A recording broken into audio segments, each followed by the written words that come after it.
الحمدللہ، آج کے اس پروگرام کا عنوان ہے مختلف شریعتوں میں شرک کی مختلف سزا، چھٹا حصہ۔ اعوذ باللہ من الشیطان الرجیم، بسم اللہ الرحمن الرحیم۔ الصلاۃ والسلام علیک یا سیدی یا رسول اللہ وعلی ازواجک و اصحابک و آلک یا سیدی یا حبیب اللہ۔ الحمدللہ، لاہور شہر میں آج بروز اتوار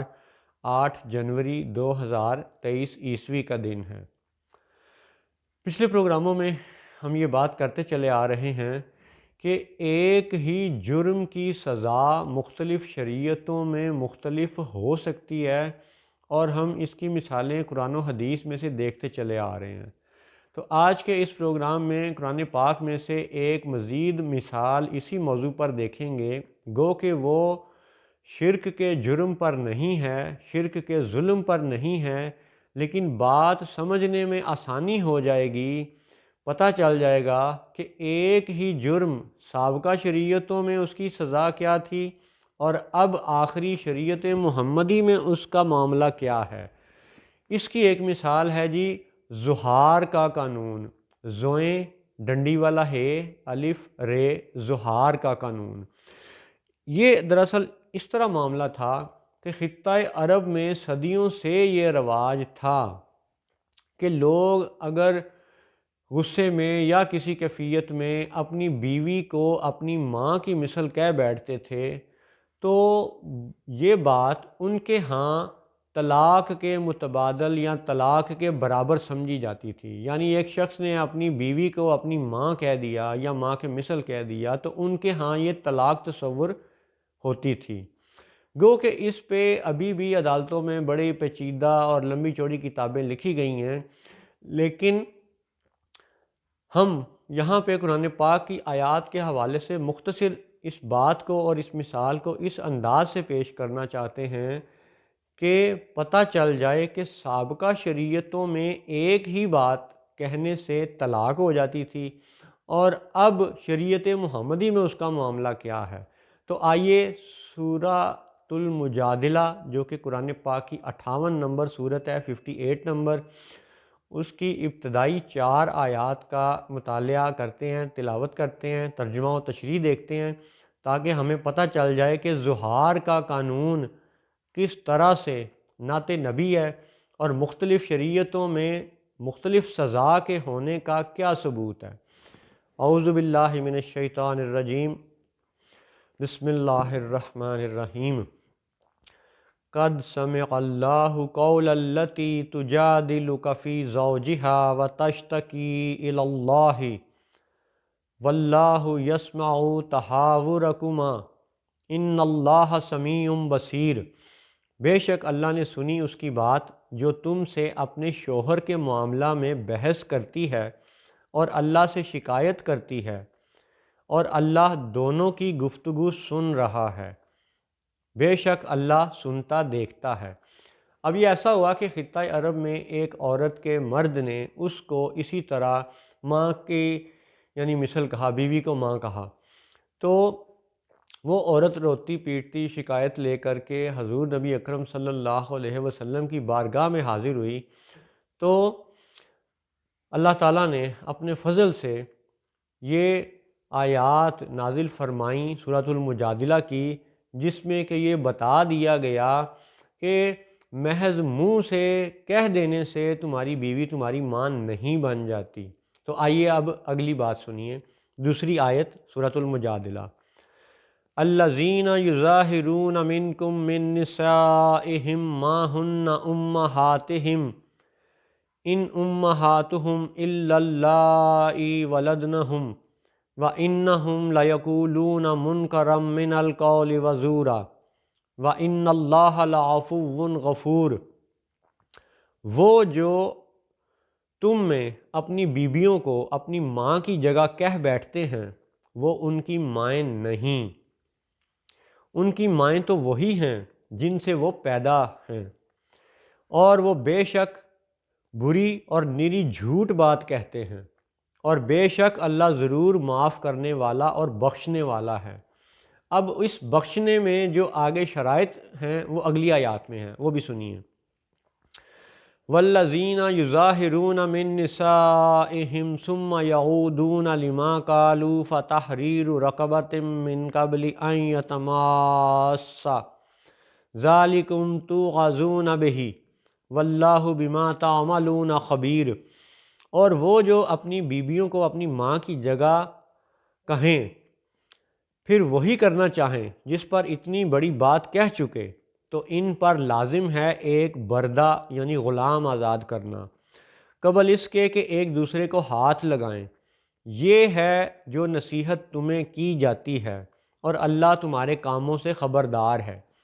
تو ایک اس آیت میں یہ کفارہ بتا دیا گیا کہ اگر بیوی کو ماں کہہ دیا تو اب اس کا کفارہ یہ ہے کہ ایک غلام آزاد کرو، اور اسی کے متبادل اگر یعنی قیدی یا کوئی ایسا معاملہ آزادی والا نہیں کر سکتے، غلام آزاد نہیں کر سکتے، تو دوسری صورت یہ ہے کہ لگاتار 2 مہینے کے یعنی 60 دنوں کے لگاتار روزے رکھو، پھر تم اپنی بیوی کو ہاتھ لگا سکتے ہو۔ تو اگلی آیت سنیے روزوں کے حوالے سے۔ فَمَن لَّمْ يَجِدْ فَصِيَامُ شَهْرَيْنِ مُتَتَابِعَيْنِ مِن قَبْلِ أَن يَتَمَاسَّا فَمَن لَّمْ يَسْتَطِعْ فَإِطْعَامُ 60 مِسْكِينًا ذَلِكَ لِتُؤْمِنُوا بِاللَّهِ وَرَسُولِهِ وَتِلْكَ حُدُودُ اللَّهِ وَلِلْكَافِرِينَ عَذَابٌ أَلِيمٌ۔ پھر جسے بردہ نہ ملے تو لگاتار 2 مہینے کے روزے رکھے قبل اس کے کہ ایک دوسرے کو ہاتھ لگائیں، پھر جس سے روزے بھی نہ ہو سکیں تو 60 مسکینوں کا پیٹ بھرنا، یہ اس لیے کہ تم اللہ اور اس کے رسول پر ایمان رکھو، اور یہ اللہ کی حدیں ہیں اور کافروں کے لیے دردناک عذاب ہے۔ اب میرے دوستوں، میرے بچوں، یہ غور کرو کہ ایک شخص نے اپنی عورت کو، بیوی کو ماں کہا، وہ روتی ہوئی رسول اللہ صلی اللہ علیہ وسلم کی بارگاہ میں حاضر ہوئی، اور اللہ تعالیٰ نے یہ آیات نازل فرما دیں اور بتا دیا کہ ماں کہنے سے وہ تمہاری ماں بن نہیں گئی، ٹھیک ہے، وہ تمہاری بیوی ہی ہے، لیکن اب چونکہ تم بہت بڑی بات کہہ چکے ہو، اب اس کے 3 طریقے بتا دیے گئے۔ نمبر 1 کہ غلام آزاد کرو، نمبر 2 لگاتار 2 مہینے کے یعنی 60 دنوں کے روزے رکھو، اور اگر یہ بھی نہیں کر سکتے تو پھر 60 مسکینوں کو کھانا کھلاؤ، ٹھیک ہے، اوسطاً جو خود کھاتے ہو۔ اور یہ 3 طریقے بتا دیے گئے کہ یہی ظہار کا قانون ہے، یہی کفارہ ہے کہ جو بیوی کو ماں کہہ بیٹھے اس کے لیے اب یہ 3 کفارے ہیں، ان میں سے جو بھی وہ منتخب کر لے، غلام آزاد کرے، 2 مہینے کے لگاتار روزے رکھے، یا 60 مسکینوں کو کھانا کھلائے۔ اچھا، اب بڑی دلچسپ بات ہے کہ یہی ظہار والی جو بات تھی، بیوی کو ماں کہنے والی بات، یہ سابقہ امتوں میں بھی تھی۔ عرب کے لوگوں میں بھی یہ رواج تھا کہ بیوی کو ماں کہہ دیا تو وہ طلاق شمار ہوتی تھی، علیحدگی ہو جاتی تھی، دونوں علیحدہ علیحدہ یعنی اب پھر زندگی گزارتے تھے۔ لیکن رسول اللہ صلی اللہ علیہ وسلم کی نعت و رحمت کا عالم یہ ہے کہ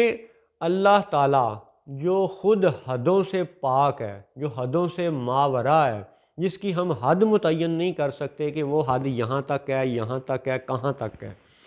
ہم حد متعین نہیں کر سکتے، لیکن اللہ تعالیٰ عورتوں کے معاملات کو اپنی حد قرار دیتا ہے۔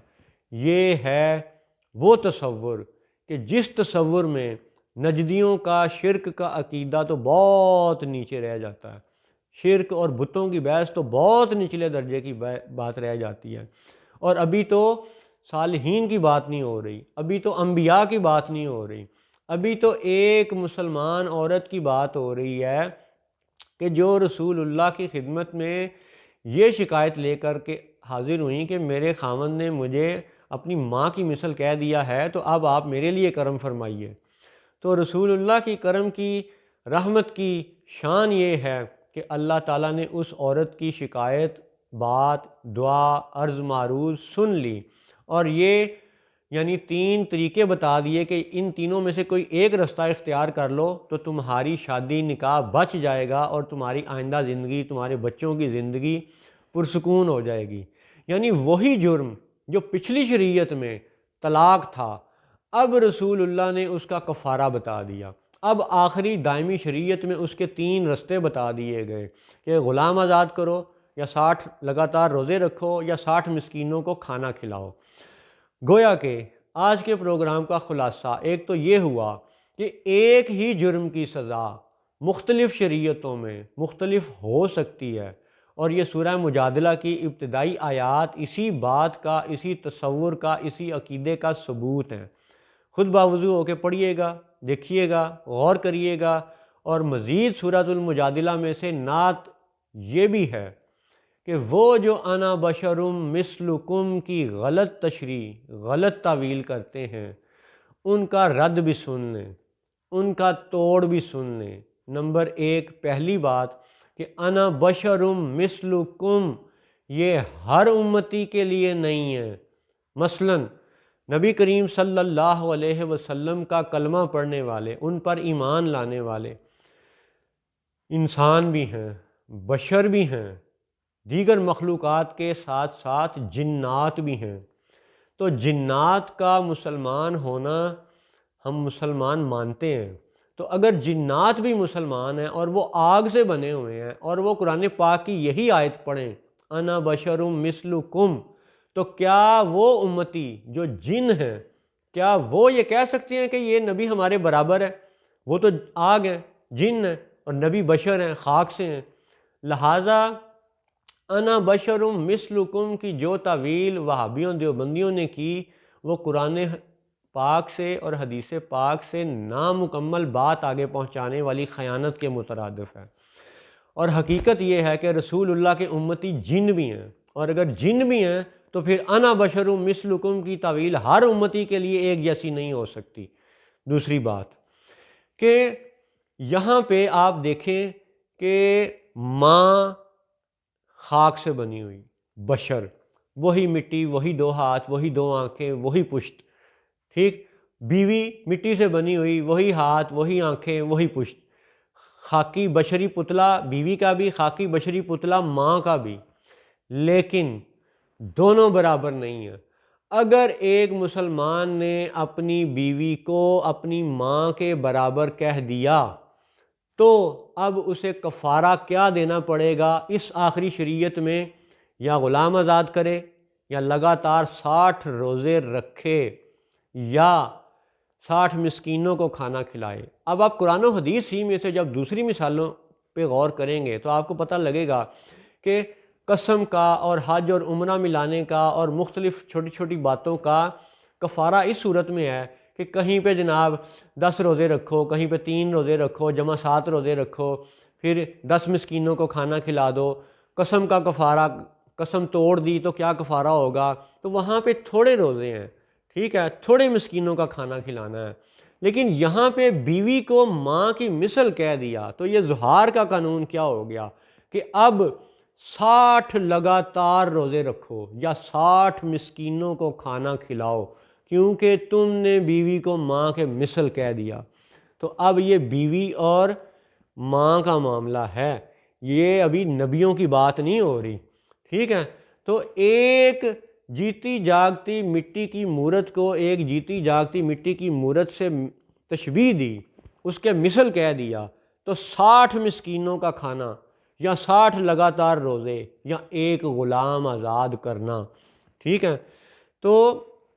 اب آپ یہ اندازہ کریں کہ کس قدر سختی ہے کہ محض مٹی اور بشری صورت کو دیکھ کر آپ بیوی کو ماں نہیں کہہ سکتے، ورنہ سخت سزا ہے، سخت کفارہ ہے۔ تو معاذ اللہ، توبہ، استغفر اللہ، جو بغیر سوچے سمجھے اپنے نجدی ملا کی بات سن کر کے رسول اللہ کو غلط تشریح اور تعویل کے مطابق انا بشرم مثلکم کی یہ تعویل دیتے ہیں کہ معاذ اللہ ہر امتی نبی کے برابر ہے، تو پھر کیا یہ عقیدہ ختم نبوت کا رد نہیں ہے کہ قادیانیوں نے تو 100-150 سالوں میں 7-8 خلیفہ یا رسول اپنی طور پہ گھڑ لیے، ٹھیک ہے، اور ادھر نجدی جو وہابی دیوبندی ہیں وہ تو انا بشرم مثلکم کے اس تشریح کے مطابق یہ تو ہر بندے کو رسول اور نبی کے برابر درجہ دینے پہ تلے ہوئے ہیں۔ تو ختم نبوت کے عقیدے کا سب سے زیادہ جو پامال ہونا ہے وہ قادیانیوں سے زیادہ نجدیوں کے ہاں نظر آتا ہے۔ تو کیا یہ حقائق یہ علومیناتی ادارے آپ کو بتاتے ہیں؟ نہیں بتائیں گے، کیونکہ ان کا روزی روٹی کا، ان کا چندے کا، ان کا جہاں سے وہ خرچہ پانی آتا ہے، ان کے معاملات الگ ہیں۔ اور قرآن و رسول، قرآن پاک میں، حدیث پاک میں اللہ و رسول کی شانیں ان سے بلند تر ہیں، ارفع و اعلیٰ ہیں۔ اور قرآن کا سبق یہ ہے کہ ایک ہی جرم کی سزا مختلف شریعتوں میں مختلف ہو سکتی ہے۔ ظہار کا قانون اس بات کا ثبوت بھی ہے اور نعت نبی بھی ہے کہ انا بشر مثلکم کی تشریح یہ نہیں ہو سکتی کہ ہر امتی کو نبی کے برابر یا نبی کو امتی کے برابر کہہ دیا جائے، ٹھیک ہے؟ جیسے بیوی کو ماں کے مثل نہیں کہہ سکتے، حالانکہ دونوں مٹی کی مورتیں ہیں، دونوں بشر ہیں، ٹھیک ہے؟ اللہ اکبر۔ تو خلاصہ اور سمری یہ ہے کہ جن بھی اگر انا بشرم مثلکم کو اس طرح نہیں بیان کرتے جس طرح یہ نجدی بیان کرتے ہیں، تو پھر خدا کا واسطہ ہے قرآن کو اہل نجد کا کلام نہ سمجھ کے پڑھو۔ ان کی یہ ملکیت نہیں ہے، یہ قرآن سعودیہ عرب کی ملکیت نہیں ہے، یہ رسول اللہ کا کلام ہے، یہ اللہ کا کلام ہے، یہ ہر مسلمان کی ہدایت کے لیے ہے اور اہل نجد کی اطاعت کے لیے نہیں ہے۔ السلام علیکم ورحمۃ اللہ وبرکاتہ۔